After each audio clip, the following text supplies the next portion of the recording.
नमस्कार। माँ गायत्री महाविद्यालय के YouTube चैनल पर आपका स्वागत है। आज हम सामंतवाद के टॉपिक को आगे बढ़ाते हुए सामंती कार्यविधि के बारे में विस्तृत अध्ययन करेंगे। हमने अभी तक पिछले वीडियो में जो पढ़े हैं उनमें है सामंतवाद का परिचय, सामंतवाद क्या है और किस तरह से जो है सामंतवाद पनपा है, उसकी ऐतिहासिक पृष्ठभूमि क्या रही है। इसके साथ ही साथ सामंतवाद का विकास किस प्रकार से हुआ है और सामंतवाद के क्या कारण रहे, जिसमें राजनीतिक कारण और आर्थिक कारण मुख्य रूप से अपन ने पढ़े हैं। उसके बाद जो है अगला टॉपिक इसी में है सामंती कार्यविधि। ये सामंत जो है वो किस प्रकार से कार्य करते थे। उससे पहले अपन ने कारण पढ़े, राजनीतिक कारण और आर्थिक कारण। इसके बाद जो है इसकी कार्यविधि। भाई सामंत जो है सामंत बन गए, लेकिन वो किस तरह से काम करते थे, उनकी कार्यविधि किस प्रकार की थी। तो हमने देखा है, हमने पढ़ा है कि प्रथाएं अथवा रूढ़ियां वो जो है एक देश से दूसरे देश में और यहाँ तक कि एक ही देश के भीतर अलग अलग प्रकार से पाई जाती है। चाहे प्रथाएं हैं या रूढ़ियां हैं, एक देश के अलग अलग हिस्से में भी अलग अलग देखने को मिलती है। यानी कि विभिन्न प्रकार की प्रथाएं हम देख सकते हैं। भारत में भी इसी प्रकार की प्रथाएं हम देख सकते हैं। तो हर क्षेत्र में जो है अलग अलग प्रकार की प्रथाएं, रूढ़ियां ये हमें देखने को मिलती है और काफ़ी भिन्नताएं जो है इनमें होती है। इन प्रथाओं में हर धर्म की अलग प्रथाएं होती है, एक धर्म में भी अलग अलग प्रथाएं होती है, जाति की अलग अलग प्रथाएं होती है। तो सामंती राज्य जो है वो फीफो वो एक प्रकार से जो है, भाई इन पर ध्यान देने की बात इस वजह से ज़रूरी है कि हर क्षेत्र में प्रथाएं आपको अलग अलग देखने को मिलती है, एक देश से दूसरे देश में। और एक ही देश में जो है काफ़ी भिन्नताएं हम देख सकते हैं। और सामान्य रूप से ये देखा जाए तो सामंती जो राज्य था, सामंती राज्य एक प्रकार से एक संघ था। सामंती राज्य काय का संघ था? सामंती राज्य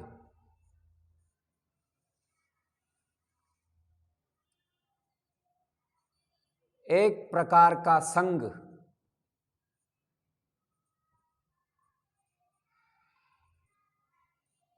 एक प्रकार का संघ। किसका संघ था? तो ये फीफो का संघ था। फीफो अपन पहले पढ़ चुके हैं। फीफो जागीर, ये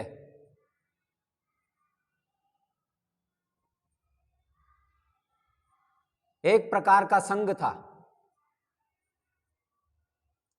फीफो जागीर का संघ था। इसको जो है इस तरह से लिख देते हैं, एक प्रकार का संघ था। काय का संघ था? यह संघ था फीफो, और फीफो को जो है जागीर बोला जाता है। जागीरों का एक संघ, फीफो का एक संघ था ये सामंती राज्य। और उसका राज्य जो है, उसका राज्य एक प्रकार से ईश्वर द्वारा दी गई, भगवान द्वारा दी गई, ईश्वर द्वारा दी गई एक फीफ यानी कि जागीर थी। ईश्वर प्रदत्त जागीर है। ये क्या थी?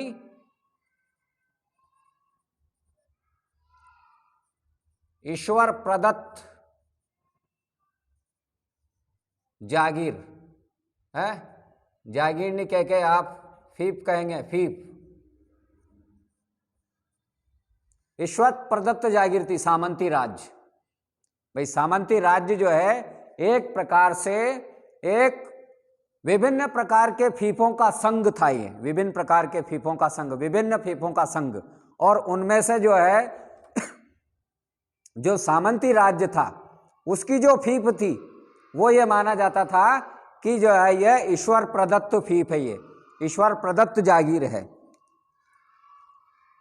और ये सामंती सिद्धांत था, ये सामंती जो सिद्धांत था उसके अनुसार जो है वो राजा, सामंती सिद्धांत के अनुसार राजा सभी सामंत, सभी वासल, वासल का मतलब पहले पढ़ चुके हैं, वासल का मतलब अनुचर,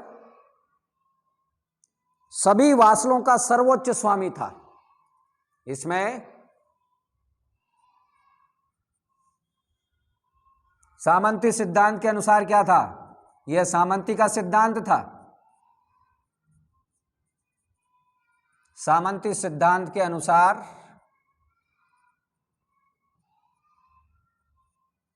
राजा, सामंती सिद्धांत के अनुसार राजा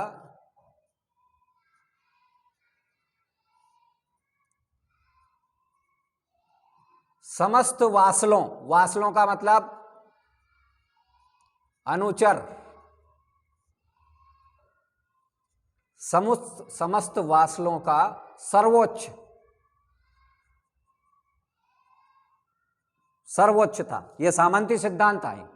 सामंती सिद्धांत के अनुसार जो राजा होता था वो राजा जो है सभी वासलों का सर्वोच्च, सबसे ऊपर माना जाता था। यानी कि ये राजा वासल नियुक्त करता था, यानी कि वासलों के ऊपर जो है वो राजा होता था। यह सामंती सिद्धांत था इसके अनुसार। और कई राज्यों में तो राजाओं की सत्ता वो नाम मात्र की थी। कई राज्य ऐसे थे जिसमें राजा की सत्ता नाम मात्र की थी। अब नाम मात्र की क्यों थी? क्योंकि उनके पास भूखंड कम था, नाम मात्र की होती थी। और एक सामंती राजा की शक्ति जो है उसके स्वयं की भूमि के आकार पर निर्भर करती थी। जितनी बड़ी भूखंड का मालिक उतना बड़ा शक्तिशाली राजा, और कम भूखंड का मालिक नाम मात्र का शासक। तो किसी भी राजा की शक्ति जो है उसके भू स्वामित्व पर निर्भर करती थी। जितना बड़ा भूखंड का स्वामी है, विशाल भूमि का मालिक है, तो उसकी शक्ति अधिक है। और जो छोटे क्षेत्र का जो मालिक है उसकी शक्ति कम है। तो भूमि के आकार पर जो है उस राजा की शक्ति, सामंती राजा की शक्ति वो निर्भर करती थी। अगली बात है, शक्तिशाली जो सामंत होते थे उनको एक दूसरे से लड़ाकर या उनमें जो है संतुलन बनाकर, भाई ये एक प्रकार की कार्यविधि है, ये सामंती कार्यविधि, एक प्रकार की कार्यविधि। जो शक्तिशाली जो सामंत होते थे वो क्या करते थे, वो या तो एक दूसरे को लड़ाते थे या फिर एक दूसरे में जो है संतुलन बना करके और अपना प्रभाव जमा लेते थे। अपना प्रभाव रखने की राजनीतिक योग्यता जो है उसके आधार पर वो राजा की शक्ति निर्भर करती थी कि ये राजा जो है कितना राजनीतिज्ञ है। या तो एक दूसरे को लड़ाते थे या फिर एक दूसरे में जो है समझौता कराते थे। तो उस राजनीतिक योग्यता पर उसकी शक्ति निर्भर करती थी, सामंती राजा की शक्ति। राजा के नीचे उसके शक्तिशाली भूमिपति भी होते थे। राजा के अंडर में, राजा के नीचे जो है शक्तिशाली भूमिपति सामंत होते थे, और जिनके अधिकार में राजा द्वारा प्रदत्त बड़े बड़े भूखंड होते थे, जो राजा के द्वारा ही दिए गए थे। वो शक्तिशाली सामंत राजा के अनुसार ही पनप रहे थे, राजा के द्वारा ही दिए गए भूखंड के मालिक थे। और इनमें से अधिकांश जो है वो पहले से भूतपूर्व सामंत थे। और भूतपूर्व सामंत कौन थे? भूतपूर्व सामंत में पहले अपन पढ़ चुके हैं, ड्यूक, काउंट, मार्क्विक्स, यह भूतपूर्व सामंत है। और अंतर इतना था कि पहले वे राजा के द्वारा नियुक्त किए जाते थे और अब जो है वे वंशानुगत हो गए। ये ड्यूक वगैरह, काउंट वगैरह, ये मार्क्विक्स जो है ये भूतपूर्व सामंत थे, लेकिन अब जो है वो वंशानुगत हो गए और इन्हें जो है व्यक्तिगत रूप से राजा को वो श्रद्धा अर्पित करनी पड़ती थी। राजा को, राजा इनके लिए सबसे ऊपर था। राजा को जो है श्रद्धा अर्पित करनी पड़ती थी, इन भूतपूर्व सामंतों को भी है।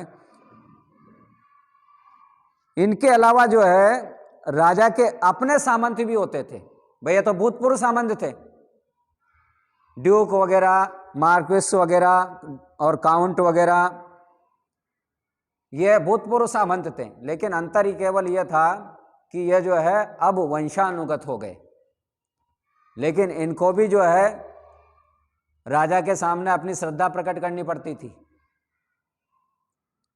और जो है इनके अलावा जो है राजा के भी अपने व्यक्तिगत सामंत होते थे। व्यक्तिगत सामंत में कौन कौन थे? भाई एक तो जो है भूतपूर्व सामंत,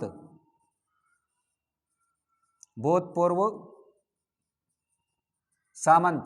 और भूतपूर्व सामंत में कौन थे? भूतपूर्व सामंत में ड्यूक और काउंट,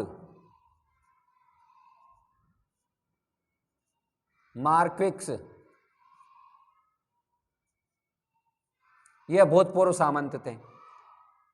भूतपूर्व सामंत, और इनमें क्या था कि ये जो है वंशानुगत थे। ये वंशानुगत हो गए अब। और राजा के अपने व्यक्तिगत सामंत,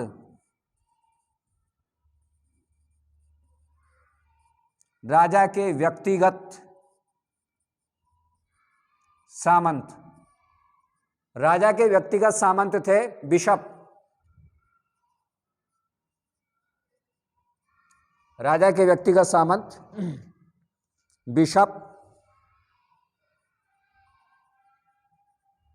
एबाट।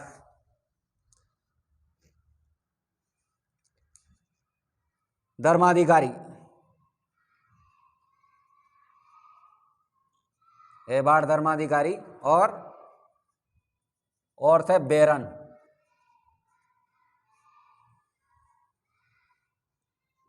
ये जो है व्यक्तिगत सामंत थे राजा के, ये छोटे सामंत थे, छोटे छोटे। इसके अलावा छोटे छोटे सामंत भी जो है इसमें शामिल किए जाते हैं व्यक्तिगत सामंत के अंतर्गत। और इन सभी के पास जो है राजा के द्वारा दी गई फीप होती थी। फीप मतलब जागीर, राजा के द्वारा दी गई फीप होती थी इन सभी के द्वारा। और ये सभी जो है राजा के प्रति निष्ठा रखते थे। ये सभी सामंत राजा के प्रति निष्ठा रखते थे। इसके साथ ही साथ जो है जो बड़े बड़े जो सामंत थे वो अपनी भूमि के छोटे भाग, भाई इनकी कार्यविधि में जो है बड़े सामंत क्या करते थे?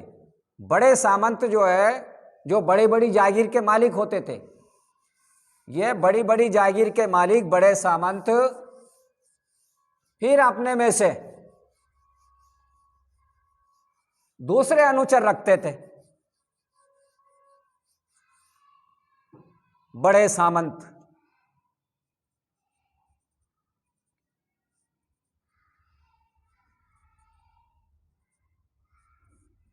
बड़े सामंत अपनी जो है भूमि के छोटे छोटे भाग, जिन्हें लघु फीप कहा जाता है, अपने वासलों में बांट देते थे। बड़े सामंत अपनी भूमि के छोटे छोटे भाग, अपनी भूमि के छोटे छोटे भाग, इनको क्या बोला जाता है? छोटे छोटे भाग को इनको बोला जाता है लघु फीप। लघु फीप बोला जाता है इनको। इन लघु फीप को क्या करते थे? छोटे छोटे भाग को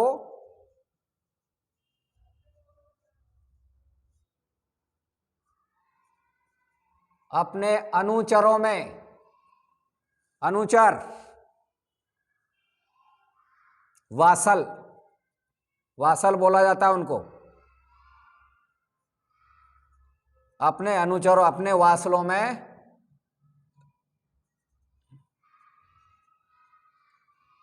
बांट देते थे। जो बड़े बड़े भूखंड के मालिक थे, बड़े बड़े जो सामंत थे, वो क्या करते थे कि अपनी भूमि के छोटे छोटे भाग को, जिनको लघु फीप कहा जाता था, इनको जो है वो अपने वासलों को बांट देते थे, अपने अनुचरों को बांट देते थे। परिणाम स्वरूप वासलों के भी वासल और फीप में भी फीप, तो इस तरह से जो है भूमि बढ़ती गई और वासल के वासल बनते गए, फीप में से फीप बनती गई है। भाई ये फीप जो है राजा के द्वारा दी गई बड़े सामंत को, और बड़े सामंत ने क्या किया, अपनी छोटी छोटी भूमि के भाग को जो है लघु फीप में बांट दिया, उन लघु फीप को जो है वासल में बांट दिया है। तो इस तरह से जो है ये वासल हो गया, वासल ने भी जो है अपने वासल बना लिए, अनुचर बना लिए। तो इस प्रकार से जो है वासल से भी वासल और फीप से भी फीप अस्तित्व में आ गई। बड़े सामंत अपने वासलों के साथ जो है कई प्रकार की शर्तें रखते थे। अपने जो अनुचर थे, ये बड़े सामंत क्या करते थे, अपने अनुचरों के साथ कई प्रकार की शर्तें वो तय कर लेते थे। वासल के वासल सामान्यतः वो बैरन कहे जाते थे। बैरन, ये बैरन कौन थे हैं? वासल के वासल, अनुचर के अनुचर, वासल के वासल,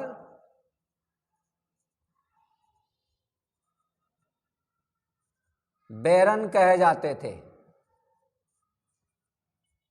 बैरन कहे जाते थे। वासल ने भी जो है अपने वासल नियुक्त कर दिए, उनको क्या बोला जाता था, उनको बोला जाता था बैरन।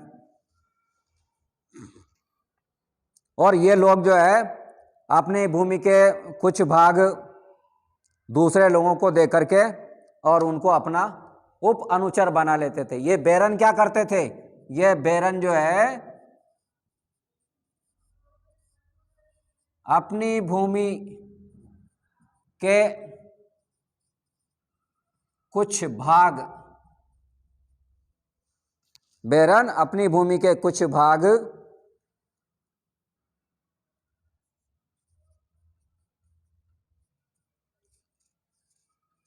दूसरे लोगों को देकर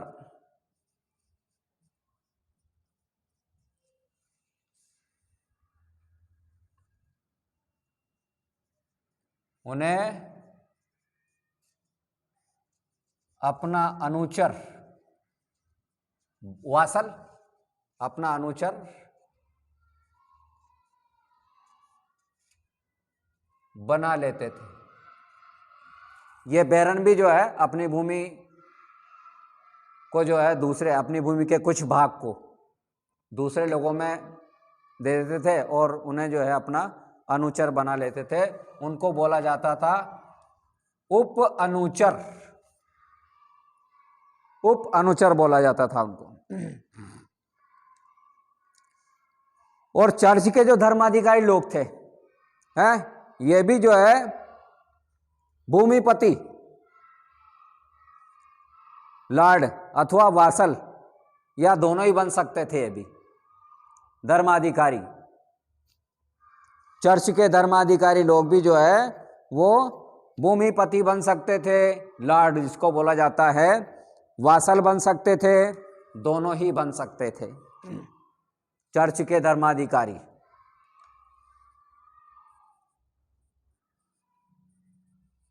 चर्च के धर्माधिकारी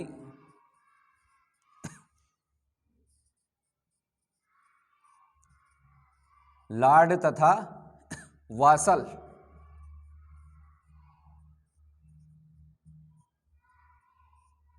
दोनों ही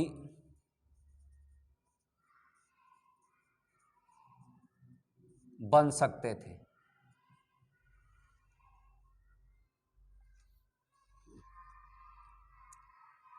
ये जो है सामंती व्यवस्था की एक प्रकार से सीढ़ियां हैं, एक प्रकार से सामंती व्यवस्था की सीढ़ियां हैं ये। और इसमें जो है सबसे निचली सीढ़ी, सबसे ऊपरी सीढ़ी तो राजा, फिर उनके बीच में जो है बड़ी बड़ी जागीर वाले, बड़े बड़े भूखंड वाले, बड़े बड़े जो वासल होते हैं, सामंत होते हैं, बड़े सामंत।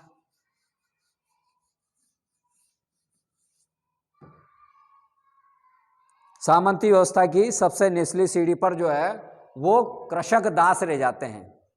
सामंती व्यवस्था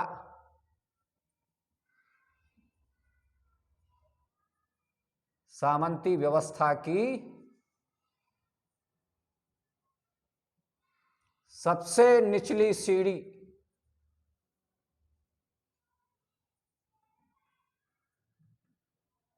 और निचली सीढ़ी में जो है वो है कृषक दास।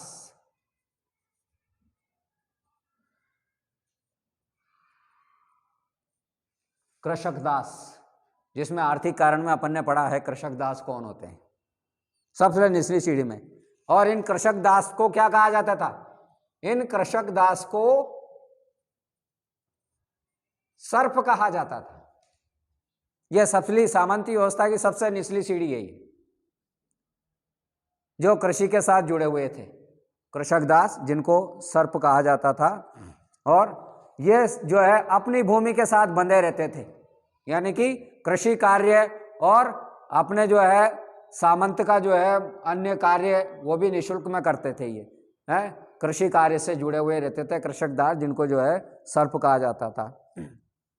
राजा और उसके प्रमुख सामंत है अथवा बेरन से लेकर के छोटे सरदारों के मध्य जो है यह सामंती संबंध का जो है मुख्य सार और उसका अनुबंधात्मक, सभी जो है आपस में जुड़े हुए थे।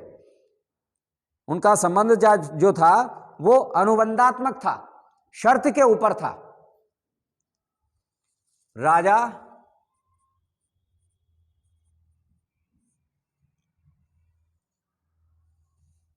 और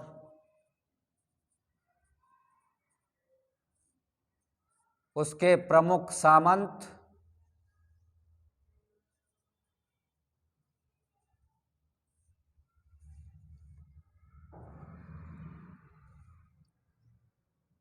तथा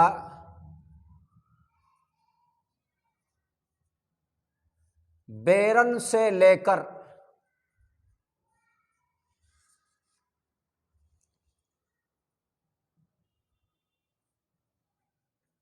छोटे सरदारों तक, छोटे सरदारों के मध्य संबंध किस प्रकार का था? इन सभी के बीच जो संबंध था वो संबंध जो है अनुबंधात्मक था। संबंध कौन सा था? अनुबंधात्मक, शर्त के आधार पर था। संबंध अनुबंधात्मक था, अनुबंध के आधार पर, शर्त के आधार पर संबंध होते थे इनके। सामंत और अनुचर प्रत्येक के जो है वो पारस्परिक अधिकार और सुविधाएं, विशेष सुविधाएं होती थी। समस्त सामंत भी जो है अनुचरी थे। सभी सामंत किसके अनुचर थे? राजा के अनुचर थे। और प्रत्येक अनुचर भी जो है अपने क्षेत्र में वो सामंत लार्ड होता था। प्रत्येक अनुचर अपने इसमें जो है वो लार्ड होता था, अपने क्षेत्र में सामंत था। तो राजा से लेकर के छोटे सरदार तक के सामंती समाज में, छोटे सामंत, उसमें सामंती समाज में ये सामाजिक समानता विद्यमान थी और प्रत्येक के अधिकार और कर्तव्य वो एक जैसे थे। ये वालसे जो है पूर्णतः सम्मानजनक जागीर थी और उसमें जो है अपमान और निम्न स्थिति की कोई बात नहीं थी। सामंत और अनुचर के आपसी दायित्व यूरोप के सभी भागों में वो एक समान नहीं थे, सभी जगह जो है अलग अलग थे। सामंत के और अनुचर के जितने भी सामंती दायित्व होते थे वो जो है पूरे यूरोप में वो अलग अलग थे, समान नहीं थे। और समय के साथ जो है उनमें परिवर्तन भी हुए, उन कर्तव्यों में परिवर्तन हुए। और फिर भी जो है अनेक बातों पर काफ़ी समानता यूरोप में इनके बीच देखने को मिलती है। उनका विकास जो हुआ वो फीफ के रूप में हुआ, जागीर के रूप में हुआ।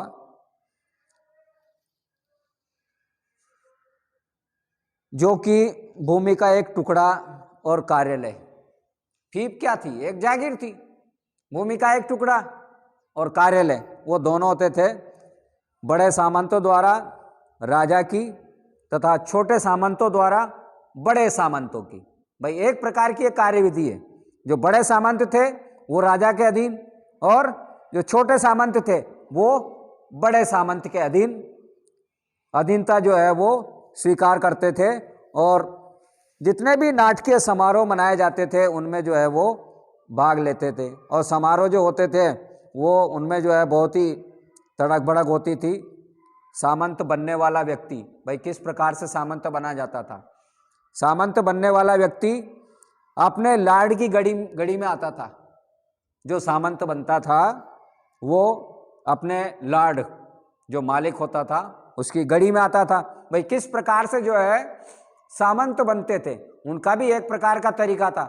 एक जो है समारोह किया जाता था, और समारोह में जो है उसको सामंत को बुलाया जाता था। वो सामंत जो है लाड की गड़ी में जाता था, है? और जहाँ इस अवसर पर भी लोग, बहुत सारे लोग एकत्र होते थे, और लाड अपनी गड़ी में जो है एक कमरे में बैठता था, एक कमरे में जो है बैठता था कुर्सी पर, जहाँ इस अवसर पर और भी लोग एकत्र होते थे। और वो जो सामंत जिसको बनना है वो आदमी नंगे सिर पर कुछ नहीं बांधता था।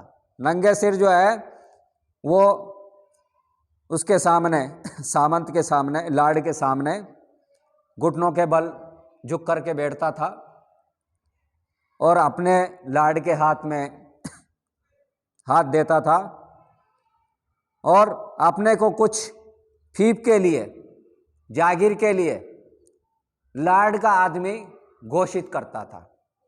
भाई सामंत किस तरह से घोषित होता था, सामंत किस तरह से बनता था, वो बात यहां पर बताई गई है। एक विशाल समारोह होता था जिसमें लाड जो है गड़ी में, लाड की गड़ी में एक विशाल समारोह होता था। लाड जो है कमरे में बैठता था, और जिसको सामंत बनना होता था और भी लोग एकत्र होते थे। वो सामंत जो है, जिसको सामंत बनना है, वो नंगे सर जो है लाड के सामने उपस्थित होता था, घुटने को बल बैठता था, और अपना हाथ जो है लाड के हाथ में देता था, और स्वयं को क्या घोषित करता था? लाड का आदमी घोषित करता था। ये आदमी शब्द की उत्पत्ति जो है, लाड का आदमी लाड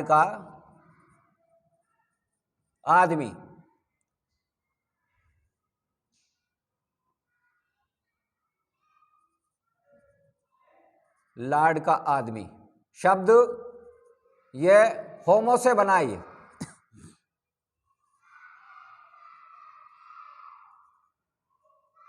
होमो से बना है। लाड का आदमी घोषित करता था अपने आप को। ये जो है होमो से बना है, और ये शपथ जो है वो होमेज कहलाती थी। ये होमो, लाड का आदमी, ये होमो जो है शपथ लेता था। उस शपथ को क्या कहा जाता था? उसको कहा जाता था होमेज। वह शपथ जो है होमेज कहलाती थी। लाड का आदमी एक शपथ लेता था लाड के सामने, वो शपथ जो है होमेज कहलाती थी।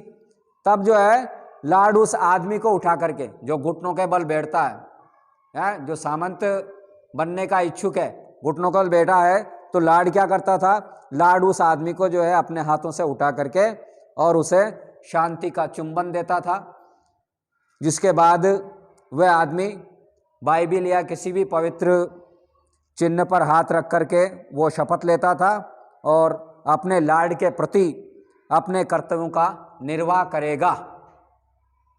वो इस प्रकार की जो है शपथ लेता था। तो इस तरह से जो है होमेज वो घोषित किए जाते थे। लाड का आदमी बनता था, और लार्ड का आदमी जो है होमो बनने के लिए वो किस तरह से जो है घुटनों के बल बैठ करके और अपने आप को लार्ड का आदमी घोषित करता था। और इसी प्रकार से जो है वो शपथ लेता था किसकी, कर्तव्य की शपथ लेता था कि मैं जो है लार्ड का आदमी हूं और अपने कर्तव्यों का निर्वाह भली प्रकार से करूंगा। स्वामी भक्त बन जाता था, स्वामी भक्त।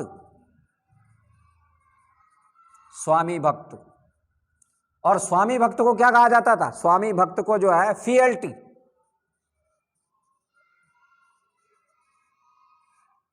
तो एक प्रकार से जो है शपथ लेने के बाद होमेज लेने के बाद, शपथ लेने के बाद वो क्या बन जाता था, स्वामी भक्त, जिसको बोला जाता था फीएलटी बोला जाता था। स्वामी भक्त की शपथ कहलाती थी वो। और अंत में जो है लार्ड का आदमी जो है फीप के साथ कुछ विनियोग उसको देता था, अर्थात उसे भूमि दे देता था, दान कर देता था, अनुदान देता था। किसका अनुदान देता था, भूमि का अनुदान देता था। और फिर जो है तभी से वो सामंत बन जाता था। और मध्य युग के प्रारंभ में जब जो है बहुत सारे भाई पहले जो है प्रतीक चिन्ह काम में लिए जाते थे, जब अधिकांश लोग पढ़े लिखे नहीं होते थे तो फीप के रूप में जो है प्रतीक चिन्ह दिए जाते थे। लेकिन जब पढ़े लिखे लोगों की संख्या बढ़ती गई या पढ़े लिखे लोग जो है समारोह में आने लगे, भाग लेने लगे, तो फीप का स्वामित्व जो है वो लिखित में एक कागज के रूप में दिया जाने लगा। फीप का स्वामित्व की ये जो है ये इस फीप का मालिक है, वो जो है लिखित में दिया जाने लगा। तो भूमि का प्रतिनिधित्व जो है करने वाली जो है कोई शाखा या मिट्टी का ढेला या कोई दूसरी वस्तु दी जाती थी। और बाद में जब लोग पढ़ना लिखना सीख गए तो फिर वो जो है एक संविदा लिख करके और उस पर जो है हस्ताक्षर करके और उसको दी जाने लगी। होमेज, स्वामी भक्ति, विनियोग है, यानी कि लार्ड के द्वारा दी गई फीप वो विनियोग है। तो आदमी जो है वो लार्ड का सामंत बन जाता था या वासल जिसको बोलते हैं। तो इस प्रकार जो है संपूर्ण कार्यवाही वो अनुप्रतिष्ठापन्न, यह पूरी कार्यवाही, पूरी कार्यविधि, सामंती कार्यविधि, यह पूरी कार्यविधि क्या कहलाती है, अनुप्रतिष्ठापन्न विधि। अनुप्रतिष्ठापन्न पूरी प्रणाली जो है वो अनुप्रतिष्ठापन्न कहा जाता है इसको।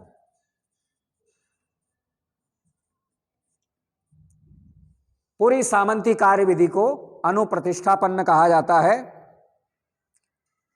इन्वेस्टिट्यूर, ये इन्वेस्टिट्यूर, इसको बोला जाता है अनुप्रतिष्ठापन पूरी कार्यविधि। काय की कार्यविधि, सामंती कार्यविधि। तो इस प्रकार से जो है यह सामंत बनने की प्रक्रिया है। और वो सामंत बनने की प्रक्रिया में जो अनुचर लोग थे वो किस प्रकार से शपथ लेते थे, किस प्रकार सामंत बनते थे, किस प्रकार से फीप जो है फीप में विभाजित, अन्य फीप में विभाजित हो गई, और किस प्रकार से बड़े सामंत छोटे सामंतों को नियुक्त करते थे, अपने अनुचर बनाते थे। यह संपूर्ण कार्य प्रणाली और सबसे निचली व्यवस्था, इस सामंती व्यवस्था की सबसे निचली सीढ़ी जो थी वो थी कृषक दास, जो कृषि से संबंध रखता था, कृषि के साथ जुड़ा हुआ होता था। यह पूरी कार्य प्रणाली जो सामंती कार्यविधि है वो कार्यविधि इन्वेस्टिट्यूर के नाम से जानी जाती है या अनुप्रतिष्ठापन्न कहा जाता है। यह है सामंती कार्यविधि। इसी के साथ अपना ये सामंती कार्यविधि का टॉपिक समाप्त होता है। नमस्कार।